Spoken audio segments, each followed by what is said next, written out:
So anyway, we've got Jonathan from Climate Camp tonight, we've got Richard from Greenpeace, and the general topic tonight, the overall title of it was, I think, supposed to be called Stopping Kingsnorth, but I'm sure it may not necessarily be quite as tightly focused as that, and it doesn't have to be. It's really what you and they want to make of it. So over to them, and you're in their hands, or vice versa.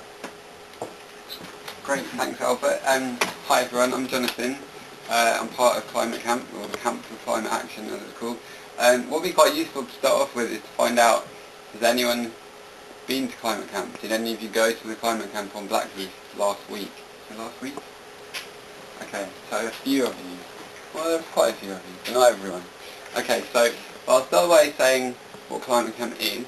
It's a grassroots group, it's not a kind of NGO, it doesn't have any paid staff, and I'm not kind of representing Climate Camp, I'm just a participant in it, but I can talk about what I've been doing, and then we can all discuss whether we think that's the right thing to be doing. So it started off at Drax Power Station, the biggest coal power station in the country, possibly in Europe, maybe not the biggest, but it's the biggest source of carbon dioxide emissions in the UK. That was in 2006 when people who'd been demonstrating at the G8 in Gleneagles the year before felt like they wanted to do something about climate change, but also they were fed up with their agenda being dictated by when world leaders are meeting. So they decided we want to go somewhere of our choosing and at a time of our choosing and do what we want. And in that case it was to set up a camp next to Drax Power Station, create a sustainable living space for a week and end the week by trying to shut down Drax Power Station. And those four key principles that they adopted for that camp of building a movement to tackle climate change, taking direct action to tackle climate change, educating ourselves, and living sustainably. Those four key principles have carried on for each summer's camp, which has taken place the next year at Heathrow, the year after last year at Kingsnorth Power Station in Kent, and this summer on Blackheath in London. So I've been involved, well, I first went along for a day at Heathrow Climate Camp, and I went along for the whole week last year, and the same thing this year. And I'm part of the London neighbourhood, which meets every week at SOAS all year round to take climate action in London on an ongoing basis. So so I guess in terms of the Kingsnorth campaign and the new coal issue, for me as someone who didn't go, the Drax Climate Camp was really the first time that I had thought about coal and the UK. I think I vaguely remember reading The Economist in about 2002 telling me that coal, that there's such a thing as clean coal and that was the future, but I sort of had assumed that coal didn't really get used very much anymore. And the Drax Climate Camp helped for me to start thinking about, hang on, do we still use coal to make our electricity? Now that, apart from demonstrating my incredible ignorance, was a little, I think it was something that happened with the Drax Climate Camp, was it helped put coal, and especially new coal, back on the agenda, the political agenda, as something that people were talking about. And I think it's important to say that there's two halves of talking about coal in relation to climate change. There's new coal, and obviously we'll talk more about Kingsnorth in Kent, where the first new coal power station for 30 years in the UK is proposed to be built. But there's also old coal, and Drax was very much going to old coal and saying that it's not just about preventing future coal power stations, but it's about saying how is this country causing climate emissions now, and Drax was the biggest source of those emissions. So in terms of Kingsnorth, what is Climate Camp doing? Last year, as I say, we went to Kingsnorth. Kingsnorth is owned by E.ON, which used to be Powergen.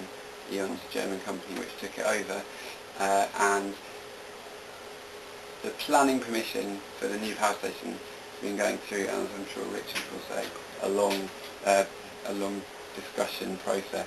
It was definitely going to be approved, then the minister changed, and then it wasn't going to be approved, they weren't sure, and now it looks like it may be going to be approved again, but with a clean coal component. But last year when we went to Kingsnorth as climate camp, we said that building a new coal-fired power station in a time of climate crisis is a disaster, it shouldn't happen, and that we would come back and blockade the construction of that power station if the government decided to build it. For the last year, we've been sort of waiting to see if we need to do that, because, as I say, the government hasn't decided whether it's going to do it. But one thing that that we have done is that we set up a space in Gillingham in Kent, which is near Kingsnorth, and set up a shop front, and it's called the Tipping Point, and it's a community centre for people in the local area to talk about climate change and about Kingsnorth, and it's part of trying to build awareness locally of Kingsnorth and the debate around it, and the fact that we want to stop it being built if it gets approved. And I think one thing that was quite interesting comparing the Heathrow climate camp to the Kingsnorth climate camp is that there's a very strong local community movement against the expansion of Heathrow Airport, and we were able to connect very well with that when we went and did the climate camp there. But there isn't to the same extent around Kingsnorth, and that's one of the things that we're trying to do in anticipation of needing to blockade the construction of Kingsnorth. In terms of the old coal, I guess I think the original reason why I got asked to talk at this meeting was that I was part of an action that happened last year around Drax Power Station, where a group of us boarded a coal train on its way to Drax and kind of stopped it and emptied the coal out and tried to stop it from getting into the power station for as long as possible. There were 29 of us, and we spent the last 18 months going through a trial process. We were prosecuted for obstructing the railway, and which arguably we were, and our argument was that we needed to do that in order to prevent a greater crime caused by the burning of coal in Drax Power Station. And Richard will talk about the Kingsnorth trial, which was similar.